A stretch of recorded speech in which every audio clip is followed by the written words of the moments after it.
Hello, my name is Ari Javidan, and I'm the Program Coordinator for the National Consortium of Telehealth Resource Centers. Welcome to the latest presentation in the NCTRC monthly webinar series. Today's session is on telehealth development and expansion at a pediatric health system. Today's webinar is hosted by the Southwest Telehealth Resource Center. These webinars are designed to provide timely information and demonstrations to support and guide the development of your telehealth programs. Just to provide some background on the consortium, located throughout the country, there are 12 regional telehealth resource centers and 2 national, one focused on telehealth policy and the other on telehealth technology. Each serve as focal points for advancing the effective use of telehealth and supporting access to telehealth services in rural and underserved communities. Just a few tips before we get started. Your audio has been muted for today's webinar. Please use the Q&A function at the bottom of the Zoom platform to ask questions. Questions will be answered at the end of the presentation. Please note that closed captioning is available and it is located at the bottom of your screen. Today's webinar is also being recorded, and you will be able to access today's and past webinars on the NCTRC YouTube channel. With that, I will pass it over to the Director of the Southwest Telehealth Resource Center, Elizabeth Grabinski. Thank you so much, and good afternoon, or still good morning to a few of you. It is my pleasure to introduce today's speaker is Gigi Sorenson. She's the Corporate Director of Telehealth for Shriners Hospitals for Children, and basically is responsible for strategy development, operational oversight in the virtual care program across all of the Shriners facilities, nationally and internationally. Prior to this, she was Chief Clinical Officer, VP of Operations for a vertically integrated telehealth company responsible for assuring clinical integration of workflow processes and applicability of hardware and software that was developed for customers. She's developed remote patient monitoring, direct-to-consumer, outpatient specialty clinic, inpatient acute telehealth care programs, all while working in a healthcare system telehealth space. Most of her work has been done in partnership with delivering care to multiple Native American reservation sites, primarily in the state of Arizona. She's published on all sorts of things, including the topics I already mentioned and the partnerships required for success, which I think is important. She's been PI on a number of federal grants to support her telemedicine efforts. Her clinical expertise is actually in cardiology, where she was an advanced practice nurse in private practice and then transitioned into her administrative activities. She developed a comprehensive cardiovascular service line for the Northern Arizona healthcare system. She graduated from Northern Illinois University with a Master's of Science in Nursing degree and holds a Lean Six Sigma Green Belt. Big fan of all that. She's an active member of the ATA, past chair of the Business and Finance SIG, and of the Industry Council.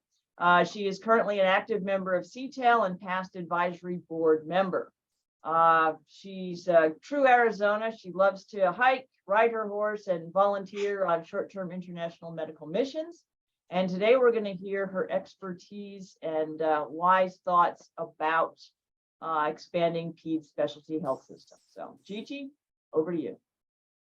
Thank you, Elizabeth. It was very kind. So welcome, everyone. Thank you for taking time out of your day to spend with us. I want to first straight up apologize for my voice. I'm recovering from COVID, and so this is a leftover. I usually don't sound this Mickey Mousey or gangster, depending on the flow. So just wanted to go through things and spend some time describing Shriners Hospitals for Children and our telehealth program as it relates to what has happened in the past and where we are going. So Ari, next slide, please. The exciting thing here is that Shriners Children's has taken on a huge marketing campaign. And instead of Shriners Hospitals for Children, it has been shortened to Shriners Children's to show our main focus is around children. Next slide. And the most significant thing is we are now celebrating our 100th year anniversary at Shriners. And it is an amazing milestone of where things were started and how it moved through the system. And so want to spend some time describing this because it is critical to understand how we function as a hospital system, which is very different than what people think of in the norm. And so we've been having a number of major milestones for celebration. Our first hospital started in Shreveport, and we'll go through this timeline on the next slide, please. And so Shriners first started in 1922 in Shreveport, Louisiana, and it was born out of the Temple of Shriners in Shreveport that wanted to focus on caring for children that had been affected by polio. And so that was the focus of the first hospital that got stood up and started our trek down the full line of orthopedic care. And through that time, then the Shriners at different temples across the United States, Mexico, and Canada, and then internationally have now taken on causes of this. The next big service line that they opened up was burn in 1962. And so that was added in 1980. Spinal cord injury and rehab opened up at the new hospital in Philadelphia. 2005, cleft lip and palate services were started. And then in 2020, we've just started to just expand and grow internationally with our services. Next slide, please. So Shriners functions in a very specific core group of diagnosis or treatment areas. And as it was described, we started in orthopedics. That still is our main driver. A number of our facilities you'll see specialize in one or potentially two of these. Burn is our other major site. We have 4 major burn hospitals across the states to care for children with acute burns. Spinal cord injury is another one. And off of that has come a very large and very active physical medicine and rehab component attached between our spinal cord injury and our orthopedic care. And then cleft lip and palate. And we have specialized surgeons at a number of different facilities to care for this, for example, in Portland, Oregon. And so we don't care for all children, we care for this group of children with these 4 main specialty diagnoses. And in that also know that Shriners hospitals care for children irrespective of their ability to pay. And it was actually a new phenomenon to Shriners just in a relatively short period of time, 20 years ago, to even start billing private insurances. And we work off an endowment that comes in from the different Shriner temples across the world to fund this activity. And so it is a very special thing where children are looked at for, do they fit coming into our system for this very specialized care. Next slide. And they can enter our system through any one of our 21 locations between the US, Canada, which is in Montreal, and Mexico City, our hospital there. But as you see, we have facilities that stretch from coast to coast, and they've all been opened by Shriners temples that have found a need, found the resources, and have been able to do this. And you can see each site is color coordinated for what services they provide. So for example, in Chicago, we have orthopedics, cleft lip and palate, and spine care delivery, and have those specialties there. It's the same in Texas and in Northern California, which also cares for burn. So what we are starting to do now is regionalize our care. In the past, when these were all opened, these were all hospitals that were opened. And now, as you know, being in healthcare, the switch from inpatient care is moving to the outpatient. And so a number of these facilities have now moved either into an ambulatory surgery center and or full-blown clinic. So for example, Twin Cities is a clinic only. Canada, Montreal is a full hospital. Greenville is a mix of hospital and clinic. Tijuana is a clinic only. And so our models are changing. Salt Lake City, just within the past 18 months, moved from a hospital to an ambulatory surgery center. All of our sites that we have are partnered with another major children's hospital in the city. And so this allows us to not only capitalize on the other expertise of a completely rounded or integrated pediatric hospital, but also sharing the expertise of our specialty surgeons with those children's hospitals in the area. So many of our providers have multiple places where they practice, with Shriners being their primary. And so it is a lovely symbiotic relationship. And also with the advent of our telehealth program, what I'll get into, we are now load sharing a number of relationships across the system. In fact, today we have a clinic with patients out of the Twin Cities area being seen by providers from Northern California and Honolulu at the same time. And so this makes it fantastic. These are a mix of post-op patients for follow-up, so they don't have to travel, and pre-op patients to see if they're eligible for surgery. And again, they wouldn't have to travel, and nor are our providers having to travel in order to hold these clinics and see these children. And so that makes it a lovely mix of where we're going. But as you see, we are spread, and it makes it quite exciting to move from there. So next slide, please, Ari. We also have a huge effort in our main guiding. You hear it every day: more kids in more places, and now starting to add at less cost to be able to use the telemedicine piece. But we have a huge global community where we are seeing children in the way beyond the borders of what we call our three home countries: Canada, Mexico, and the US.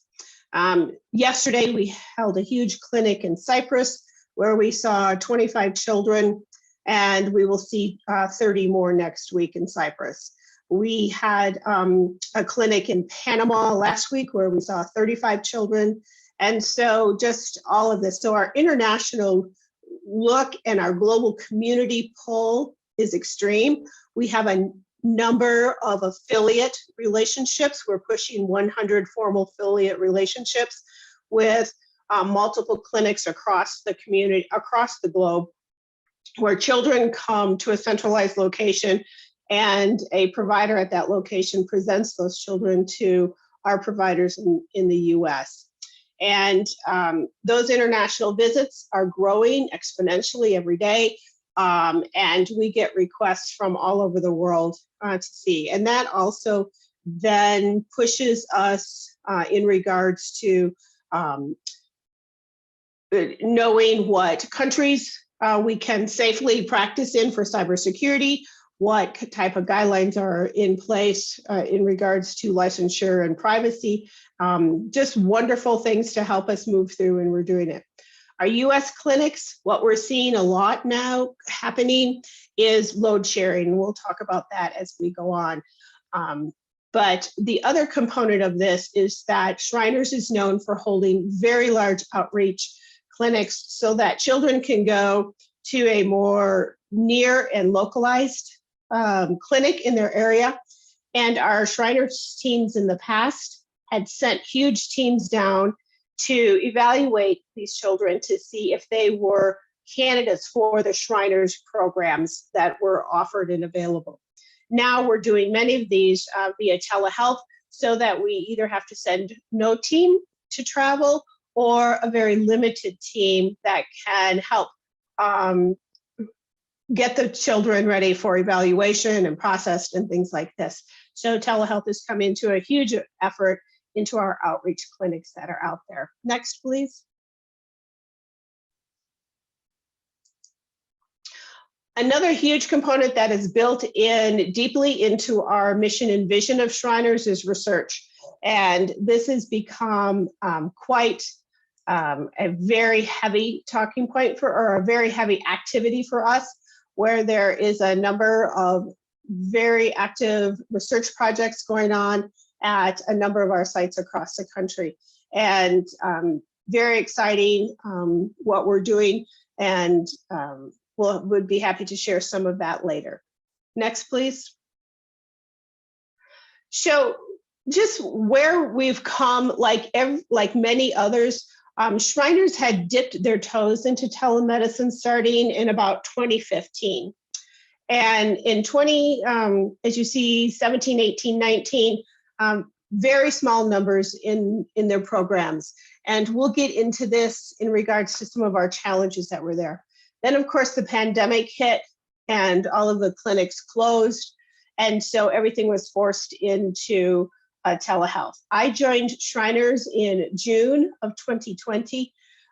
So we've had very busy, a number of program developments that we will describe and talk about. And what I want to show on this slide is that from 2020, when Shriners was forced into using telemedicine as really the only way to see children was to do it virtually, we've been able to sustain this program, and which is remarkable because there are many programs that are out that after the pandemic saw a very large dip in their numbers and volumes. And for us, we continue to sustain these volumes across our systems. We got our numbers in for October just last night. And so we're at 15,700 and some visits now. So we should end very close to where, or maybe potentially even exceed our numbers from last year, which is exciting for us to know that the programs we are developing have staying power.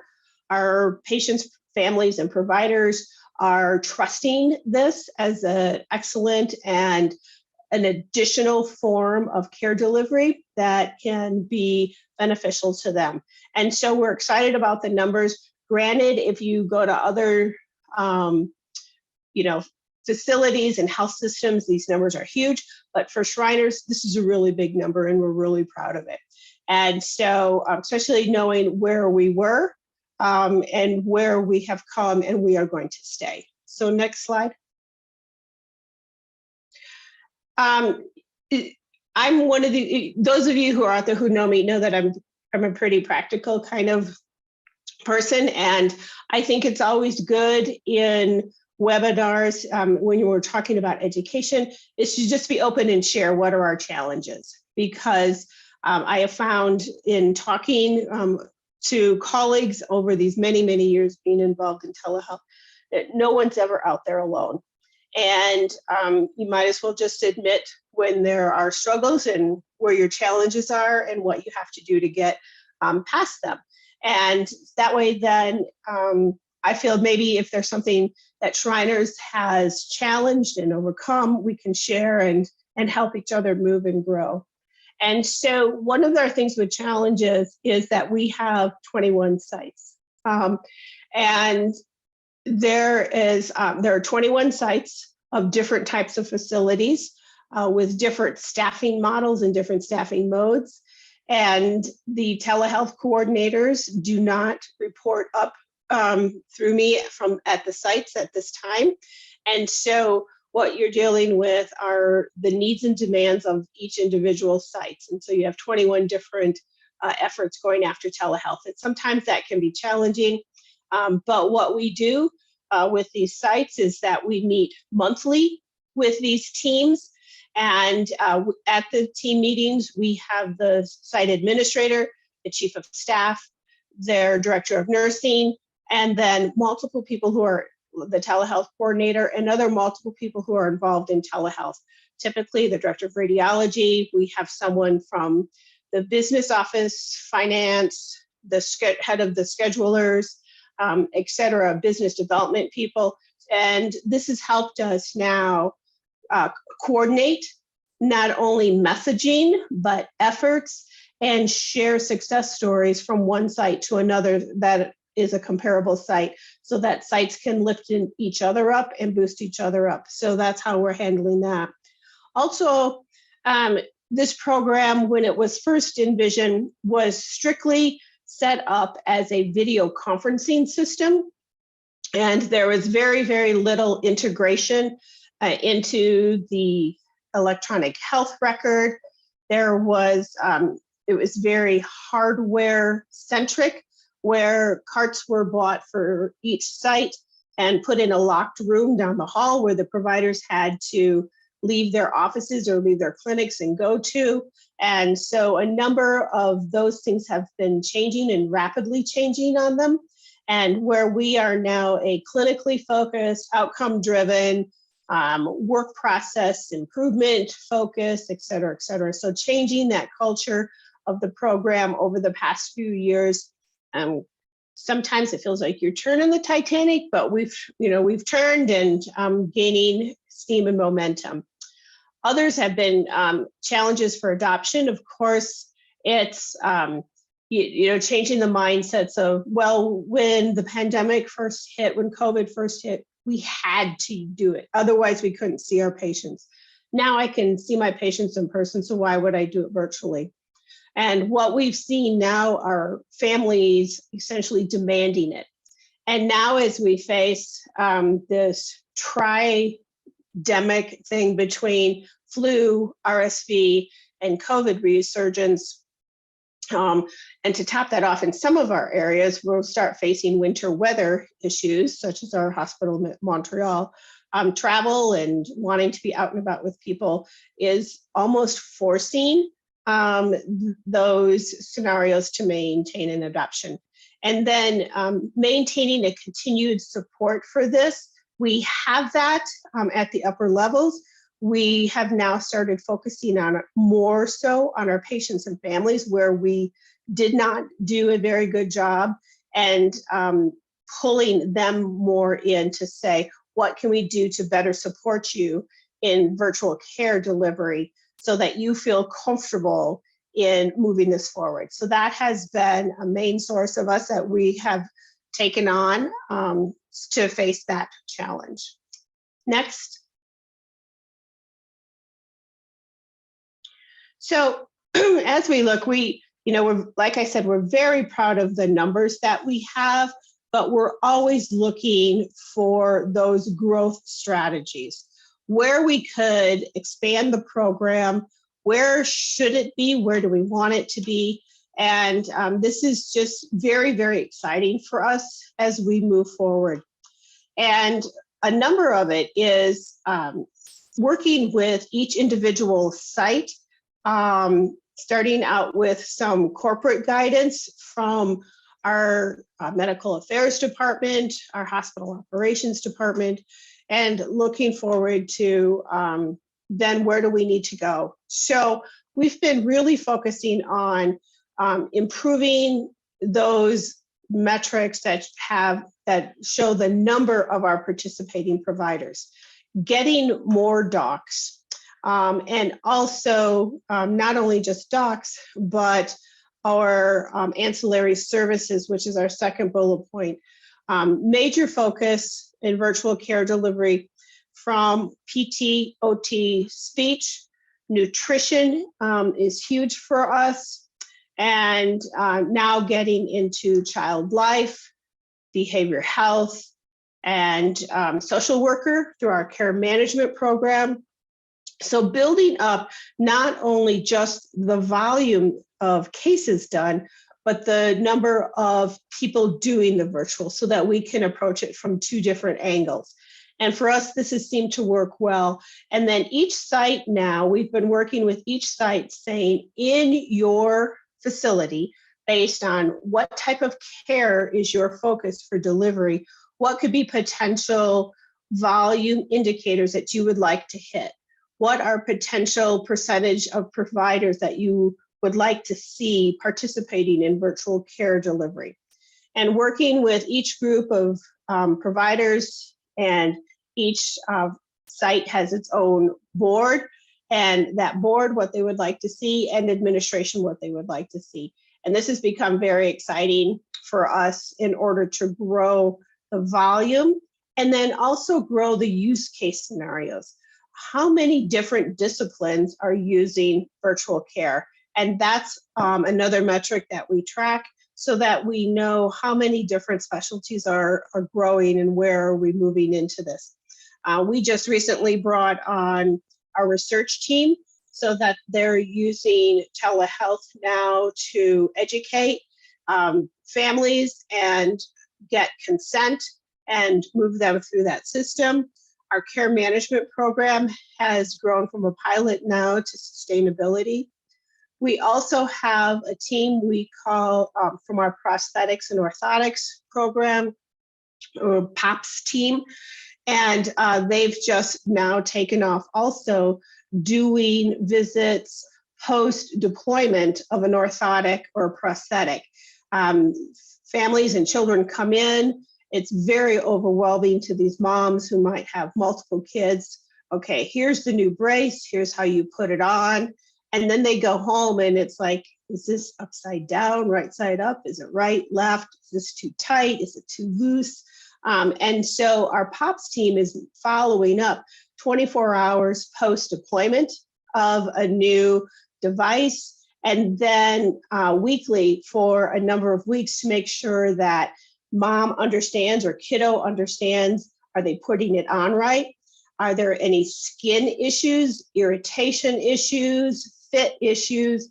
And so that we can do that. Also then, before a child comes in for what would potentially be an upgrade because they've grown or it's worn out or whatever, our POPS team meets with these children and their families ahead of time to make sure that when they hit the door, everything is ready for them, which makes the visit go much smoother and much more beneficial. So use of those types of things, and of course the standard things of any type of bundled payment arrangement where you can see children as for their post-op visits virtually.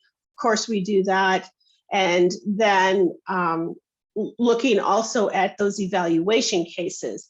You would hate for a child, especially the international children, to go through all the visa work and very, very long plane rides and travel, being out of their home country for weeks on end, only to find out that they really aren't a candidate or a fit for the Shriners program. All of that is being done virtually now. And so as we grow those types of international cases, along with the follow-up, you would hate to see someone who came in, had their surgery, they went home after those first couple of weeks of healing, it just needed to be followed up. You can't expect someone to come back all the way back into country for a 20-minute post-op visit. So all of those cases are now being done virtually, and that is helping us to grow that quality side of our program, so that we know that when children are going home and we're turning them back over to their own primary care provider, their own specialist provider in country, there aren't any questions, concerns. And then as the child grows and maybe their needs change, they need longer rods put in, or it's a multiple step surgery for that condition to be deemed then functional for the child, that we can either know when to bring them back in country, or our providers can walk those in-country surgeons through what has to be done and how to do it.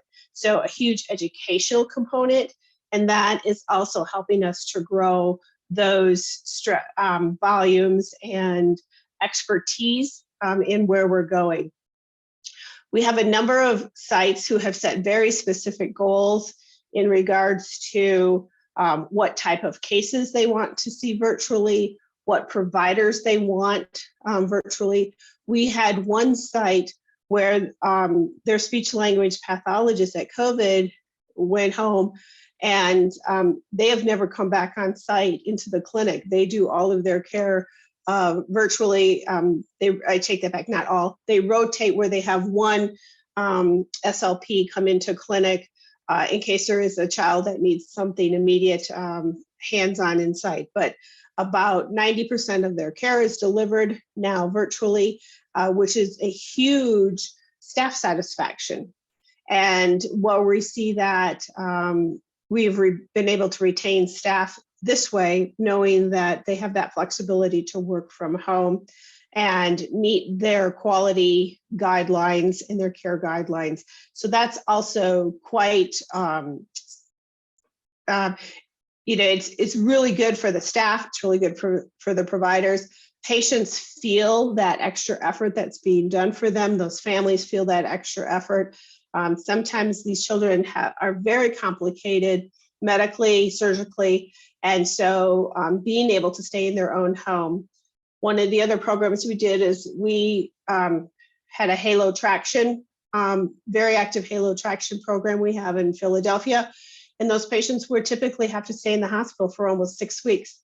And so now they're discharged within 48 hours. We follow them at home, and the care managers and the PTs are being able to see them in their homes to make sure all is going well. Huge satisfaction for the families. We're not disrupting their lives like they had in the past. Huge satisfaction for the providers because they're not having to physically go and round on a patient. They can see these kiddos, back to back virtually in their office, and it makes everything much smoother and where we're going. So, number of different variables. Each site is different based, like I said, based on the type of, if it's a hospital, an ASC, a clinic. And so we work with each site to set those site-specific goals that are reviewed monthly, and then we set them annually. Next site. And so as we go for growth, not only do we have growth, but we have those other just sustainability type issues. So, you have to feed and nurture in order to sustain. And so for us, for sustainability, we're working on deeper and deeper electronic health record integration. We are actually in the process of switching over our EHR to a new EHR, which goes live December 1st, just a couple weeks away, and have been extremely busy and working to make sure that the virtual health program is transitioned into the new AHR.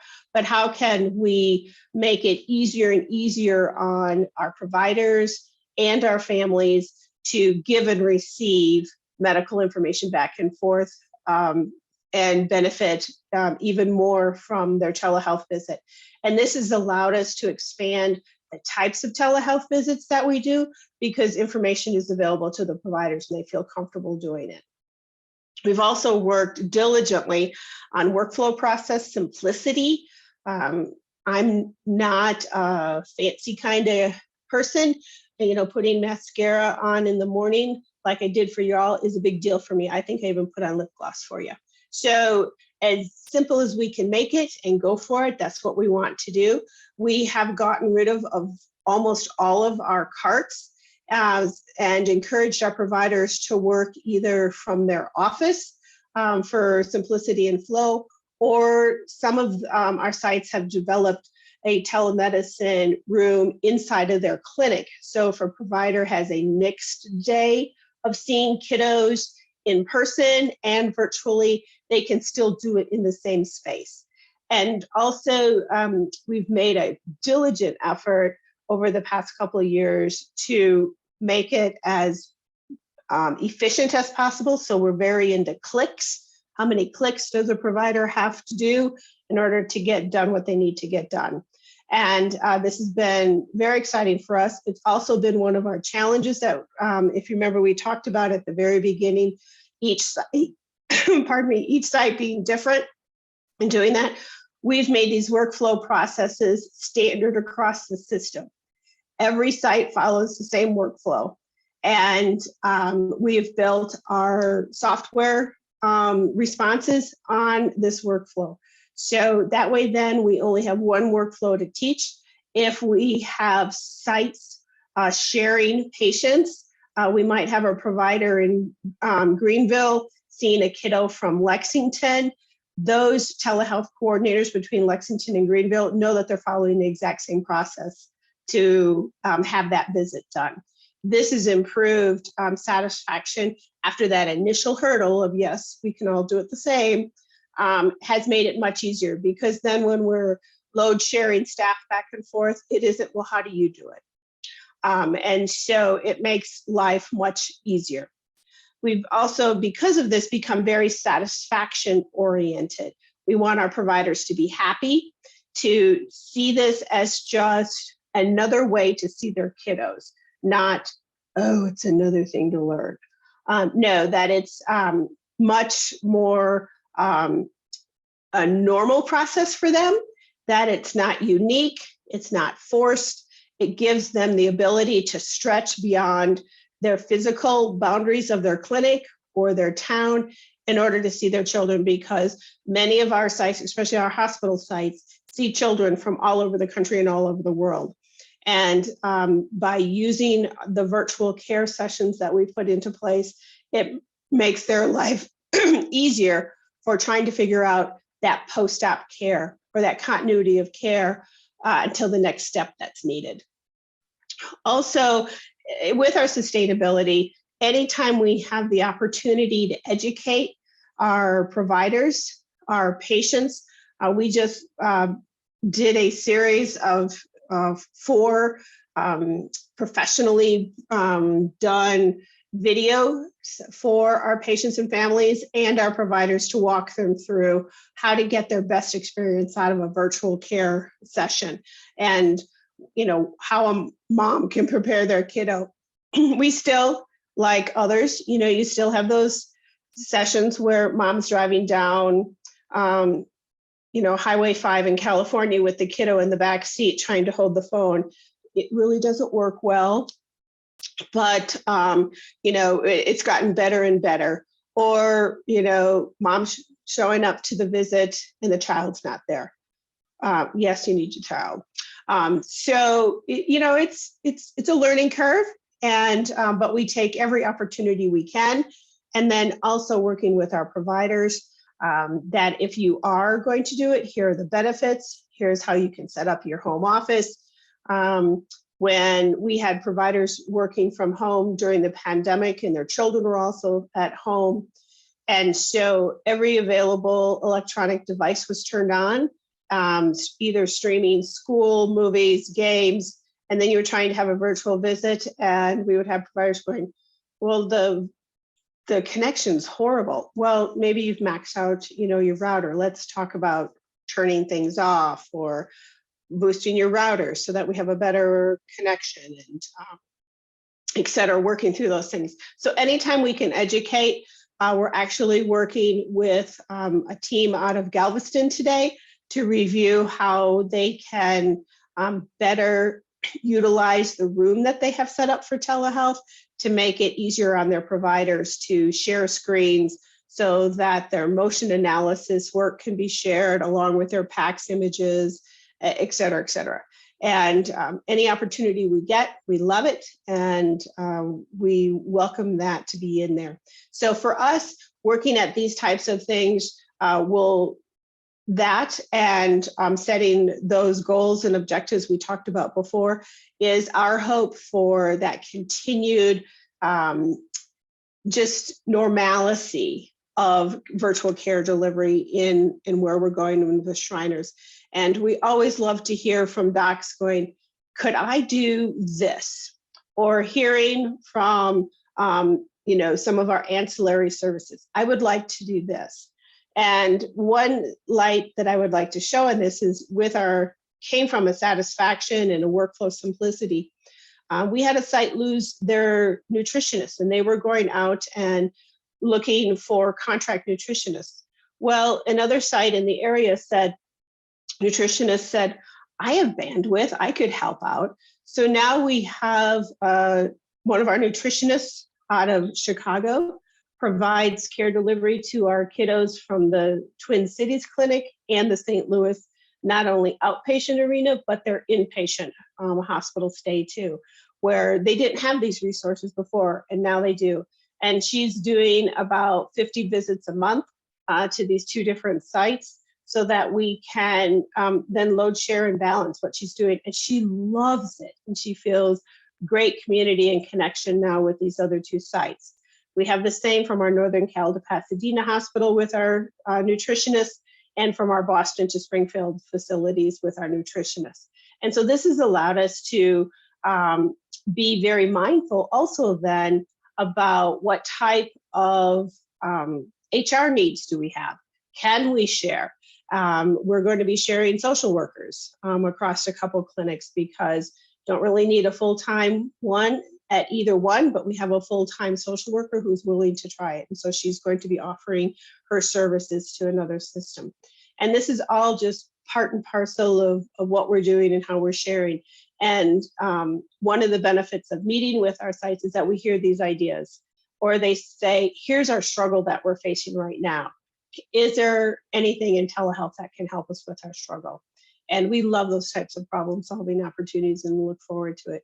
So we are continuing to look forward to the growth of our program and the steadiness of our program. It will be an exciting time switching over EHRs, and we'll see what happens with that prospect, but always looking forward how we can grow. And then with our international team, it's fun to see how many new countries we went into this month, and look forward to that continued growth of being able to provide the expert care that exists at Shriners to children across the world. So next. So I'd just like to thank you all for your time today, and happy to answer any questions that may have come up. Here's how you can find me. And anytime I can offer any guidance or assistance or an ear, always willing to do that. So thank you very much, Elizabeth and the team from the Southwest TRC. And it's been my privilege to spend this amount of time with you today. That was awesome. And thank you so much. I'll give you a chance to take a swig of water or something. Thank you. To wet your throat there. A lot of great stuff. I mean, and thanks for the summary. I mean, I think a lot of people know the Shriners, but I don't think they always appreciate the extent of what the Shriners do and how much telemedicine they've actually been involved with. I had two questions. So the first one is, how you do international, you go into a lot of local communities in the United States, tribal areas, border areas, kind of everywhere. What's your approach in the telemedicine arena to dealing with the language and cultural differences that you encounter? Those are two things that are near and dear to my heart, spending all of that time here in Arizona on the reservation. Culture is extremely important. And so anytime that we have a team going into a new country, we try to make sure that they have considered nuances in regards to who potentially might be in the room with that patient. It might just not be mom or dad. It may be an extended family. And how can they deal with that? And what are appropriate questions to ask or ways to get things done? Now, the lovely thing in regards to language, we have built in on-demand interpretation in our virtual care platform that we use. And so it's essentially a click of a button. We can pick from 65 different languages, including ASL, and have that come up. Now, if it's a more discrete language, for example, from some of our Polynesian islands, we always call ahead of time because our visits are all scheduled, and we can say we're going to need this type of interpretation so that they're ready and available when we have our thing. The longest we've had to wait for an interpreter to come on is 5 minutes. So wow. we can handle that. It's the culture piece that sometimes takes a little bit of research on the back end. Sure. No, that can always be a challenge. Now, most of what you talked about seemed to be in the telemedicine arena, video conferencing. Do you guys do any audio only? And if so, what circumstances? Because, when you're dealing with all these folks in the rural areas and so on, they don't have often, access. So do you do audio only? And, under what circumstances do you guys see it as appropriate? What types of We do. Yeah, we do audio only. And actually the first 8 months of the pandemic, Montreal was strictly audio only for all of their visits because the Canadian government has very, very strict regulations and guidelines as to what types of video conferencing programs can be used in country to see patients. And it took us a while to stand up a program in Canada. So what we use that for a lot of times are the pre-op evaluations, because the provider ahead of time already has the imaging that they need. They have all the referrals from the primary care, and they can speak through with the family, saying, I see your films, I see this, tell me about this, tell me about that. The other place is in some of those quick follow-up visits, post-surgical, or those quick check-ins, where you don't have to see the kiddo walk across the room, or show, or measure angle in a hand that's been operated on. So you don't have to put a protractor on a kid. Right. Things like this. Those are frequent audios. Also, a number of our ancillary services. So dietary can use this. Our care managers can use audio only also.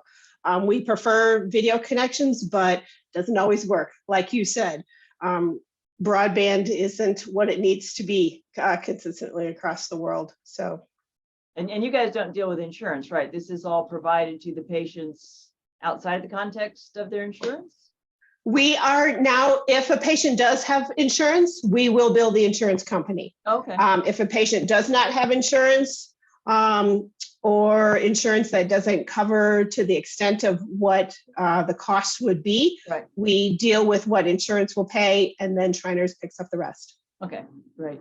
Do you have relationships with rural U.S. hospitals throughout the country? How is it received? And do you have much success in working directly with their leadership, especially with the concern with limited staff and resources? We do with a number of rural clinics, and because that is usually where our outreach clinics land up being held, are in the smaller rural hospitals, so that kiddos can congregate within a 50-mile radius versus having to travel hours and hours to get care. And so we do have relationships in that manner for those evaluations or group follow-up sessions. And leadership has been what we find.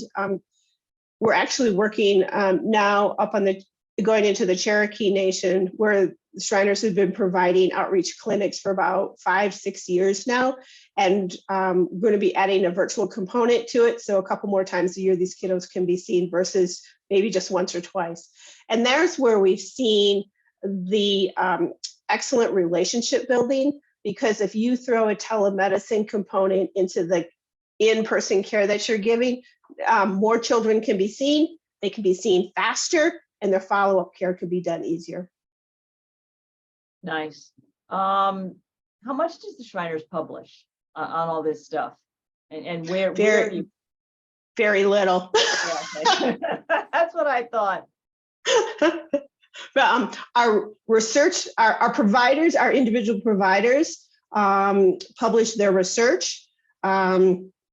We have a couple very prolific writers in regards to their research, but what Shriners does, because of the uniqueness of our funding and the Shriners relationships, it's not a super public of, and we just don't, not something you go out and go, wee, look at us. It's more behind the scenes and just plodding away, taking care of kiddos. No, that's a great model too. It's just, I know, I'm sure you got a ton of data hiding in there somewhere that could. Yes, ma'am. I'm sure. Let's see. Let me see if we have any. No other. Does anybody else online have any other questions for Gigi? You can just type them into the Q&A box. If not, then I'm going to hand it back over to Aria. Thank you, Elizabeth, and thank you, Gigi, for your presentation. I'm just going to bring up the closing slides. Just a reminder that our next webinar will be held on Thursday, January 19th of next year. We do not hold a webinar in the month of December for the holidays. That will be on our annual telehealth policy update hosted by the Center for Connected Health Policy. Please check the consortium website for more information on the upcoming webinar. And then lastly, we do ask that you take a few short minutes to complete the survey that will pop up at the conclusion of this webinar. Your feedback is very valuable to us. Thank you again to Gigi for their presentation today and to the Southwest Telehealth Resource Center for hosting today's webinar. Have a great day, everyone. We actually have some additional questions. Oh, if of we still course. have time. Yeah. So when you have monthly meeting, do you have all 21 sites present? We do an biannual town hall where we have all sites present at the same time. Otherwise, it's each site individual so that we can address those specific questions and needs of that team and share their specific metrics with them, so that it's a more intimate type of discussion. All right. How does an SLP, speech language pathologist, find out how to work with you? Got a volunteer here. Oh, hot dog. Email me directly. Okay. And her email Absolutely. is on the last slide. Excellent. And let's see, how are risk scores tied to international coding and billing via telehealth? Or is that? I will have to get back to you. I don't know. I'm sorry. All right. I think that might be all of it now. Wait a minute. Wait, let me just double check. Do you have SLP internship opportunities? Yes, they do. So all of our sites that have SLPs do take on interns, and so does our behavioral health providers. So yes, that is an opportunity through Shriners, and you can contact either the site closest to you directly or Shriners HR department. Okay, and do you guys use remote patient monitoring in any of your activities? We do not at this time, which is like really, since that's my near and dear baby thing. But it is something that we are chatting about, especially with our complex kids who may come in and then land up with other medical conditions, or the flu or RSV or something afterwards, and could use some, targeted monitoring at home post surgery. Right. It's like one of those, like when people like, oh wait, no, let me ask this. So do we have any more? We do have 7 minutes left. So are there any more thoughts and questions that are like, now I do the same thing. As soon as I hang up, you think of the most fantastic question or thing to say. So exactly. So does anybody have more fantastic questions for Gigi, or do we? All right, maybe not this time. So I think we got them all. Okay. And again, on behalf of the NCTRC and the Southwest Telehealth Resource Center, Gigi, thank you so much. That was a wonderful presentation. Thank you, everyone. It was great spending time with you.